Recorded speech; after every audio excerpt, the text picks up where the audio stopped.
Ocee are a British company that's grown massively over the last 5 years. Prior to that, they weren't known in the A&D market and very few London dealers had heard of them. Following investment in the company, in a showroom, in the products, and raising the profile, they're on so many tenders for A&D projects and dealers across the country know them. This hasn't happened by luck. It's been hard work and a lot of effort. And the person pulling the strings behind that is Alistair Gough, the owner, who I'm really pleased to be interviewing today. He's an absolute gentleman, a real entrepreneur, and I thank you for your time. Pleasure.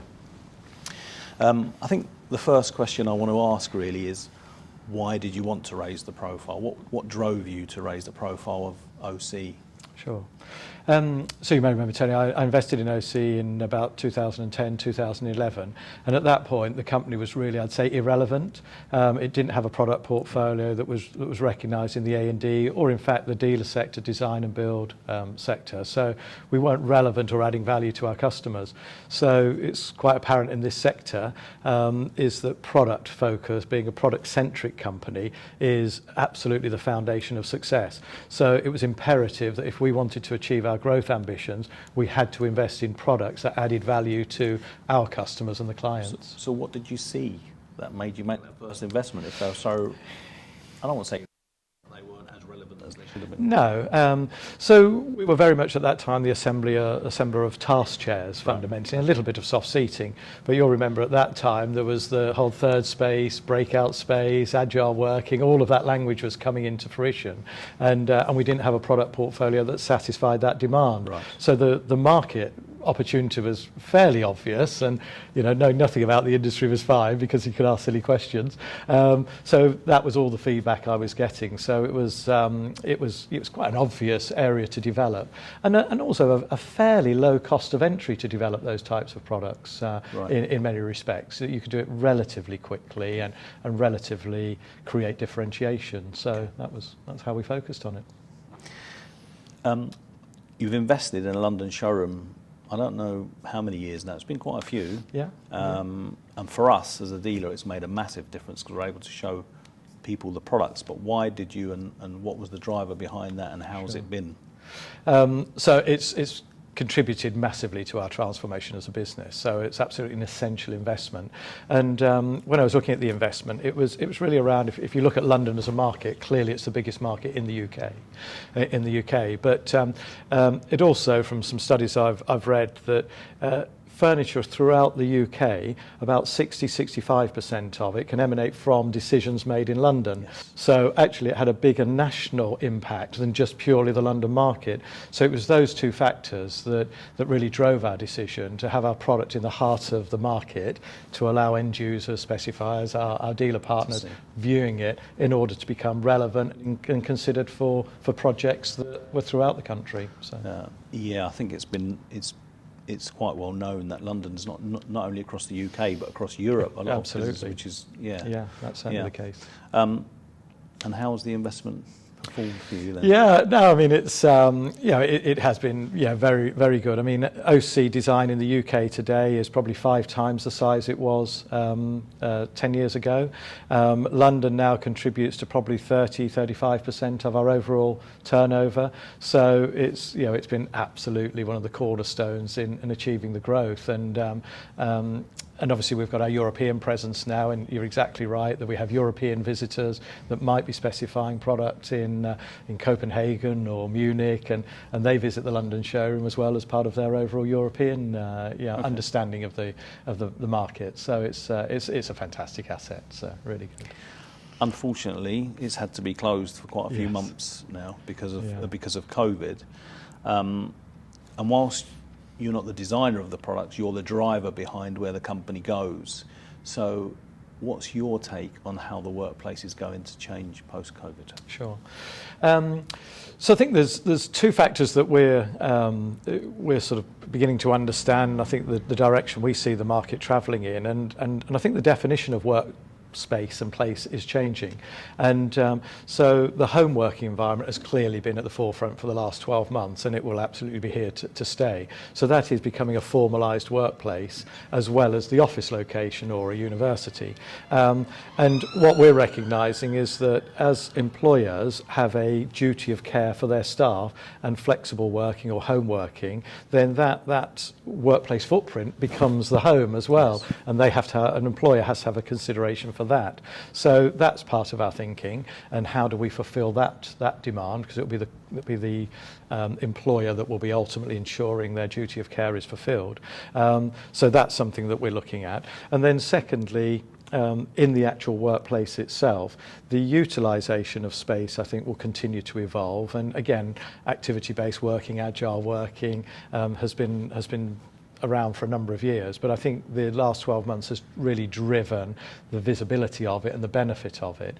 So I think workspaces will reduce from being large central offices, and we'll still have some of those, but they won't be occupied or have the same square meterage as they once did, to have more regional offices, so people can minimise their commute but still be part of the culture and the values and the socialising and all of those things that really are at the heart of any company. So I think we'll see those two transitions, and well, there still will be central offices obviously, but then the space within them will be more dynamic, more collaborative, more agile in that sense, and to almost encourage staff to come to the office. Absolutely, yeah. Have you seen, out of interest, any hubs starting to take place? Because for us as the dealer, we've yet to see that. We know about it, we've heard about it, but our clients have yet to make that jump into looking for hubs on the outside. I think they're waiting for people to go back into the office and be allowed back in the office before they make that jump. Have you seen it?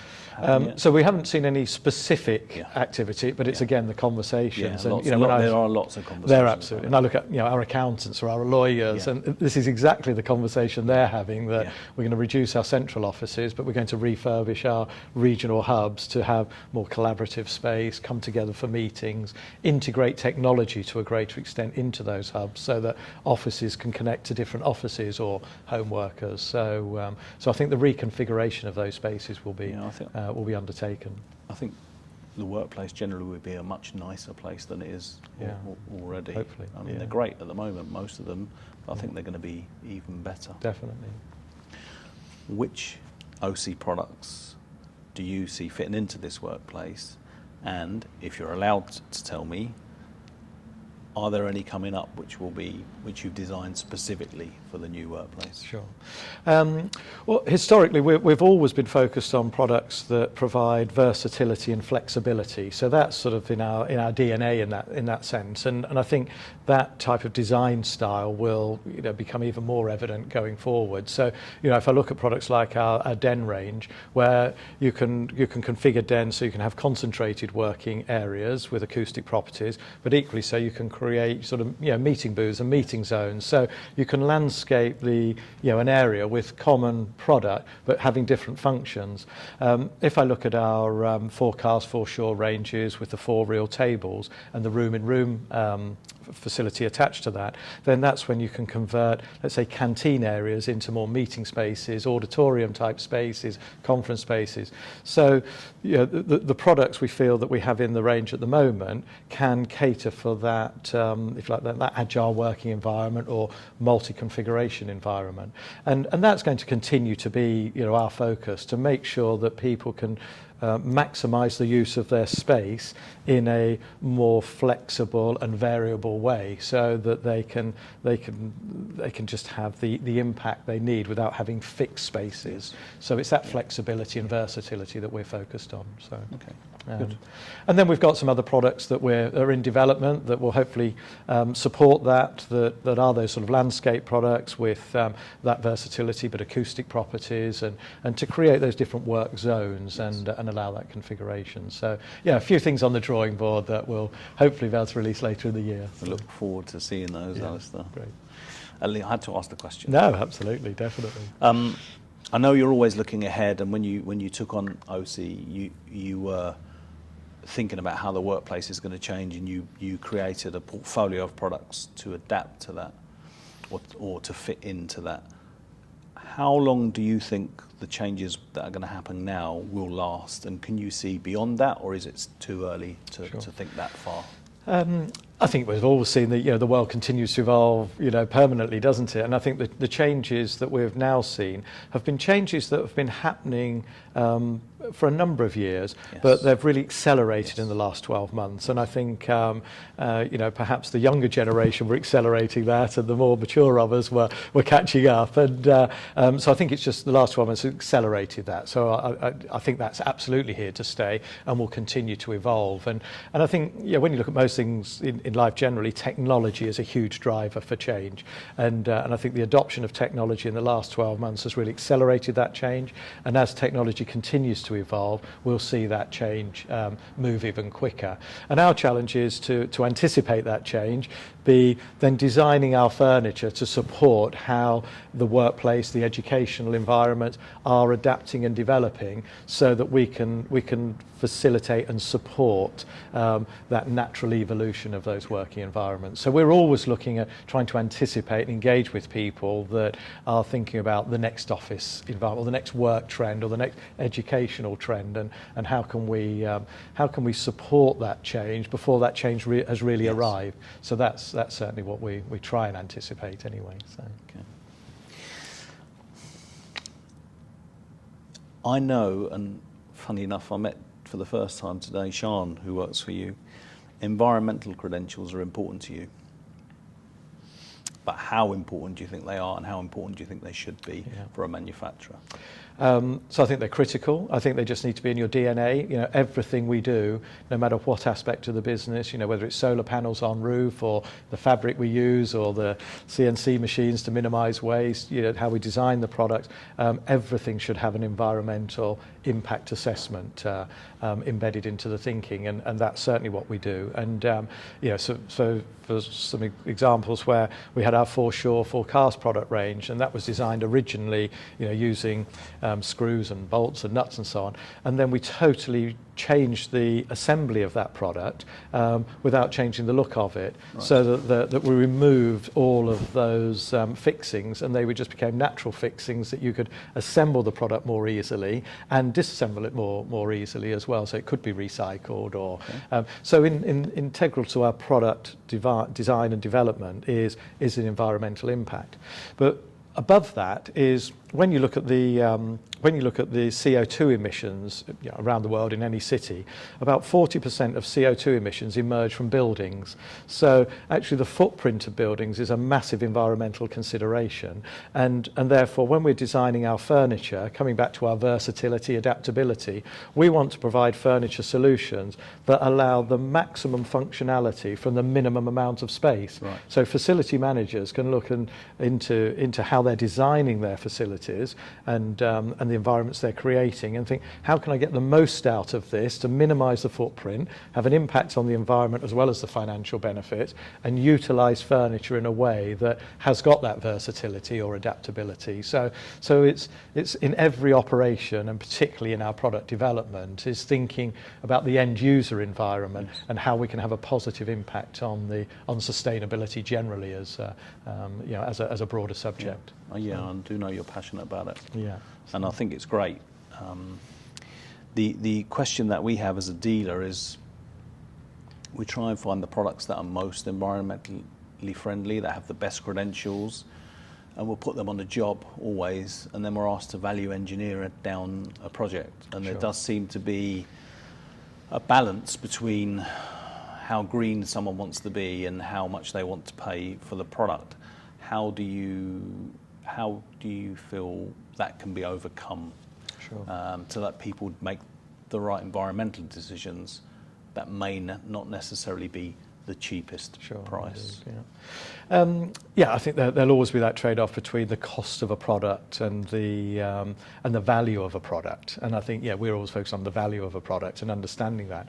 I think information is key to that. And I think again, one of the things that you mentioned, Sian, that she's focused on is really accumulating all the right information that allow you, our clients, the end user, to make a really informed decision about their purchases, and providing the right information information so they can see the true value and benefit of it, not just the cost of the product. So I think having that environmental information that clearly supports the fundamental benefits of a product actually cuts through that cost versus value. So that's what we always try and look at, of providing the right information that people can make the right choice. And yeah, that's the approach that we would always take. Yeah.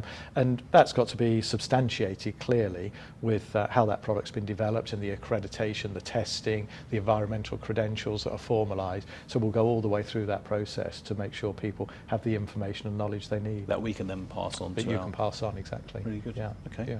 Okay. So, with social media, it's good to keep things short and brief. Yeah. There are loads of things I would like to ask you about, but I'm gonna ask you one more question, and that will be that.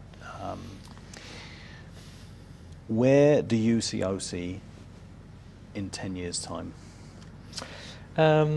So I always look at life as like a journey, and we're continuing on the journey. And so I don't tend to look at too much of a destination. So I think it's continuing to be true to our foundations and our principles and our values, and creating the right culture that will develop fundamentally the right solutions that are relevant to the market. So continue around that focus on product sustainability, business sustainability, the right product portfolio, to make sure that we are clearly relevant in the market, but one of the market leaders, and that's the position I want us to continue to work hard to get to and develop. So it's very much about maintaining that journey that will not only continue the progress that we're making in the UK, but across Europe and then other continents beyond Europe. So it's very much continuing that exciting journey that we're on, which is fantastic.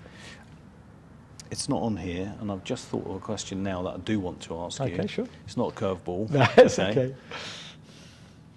How have you found, from not being in the furniture industry, your investment in the furniture industry, how have you found it to be? Are you enjoying it? And if so, what is it you're enjoying?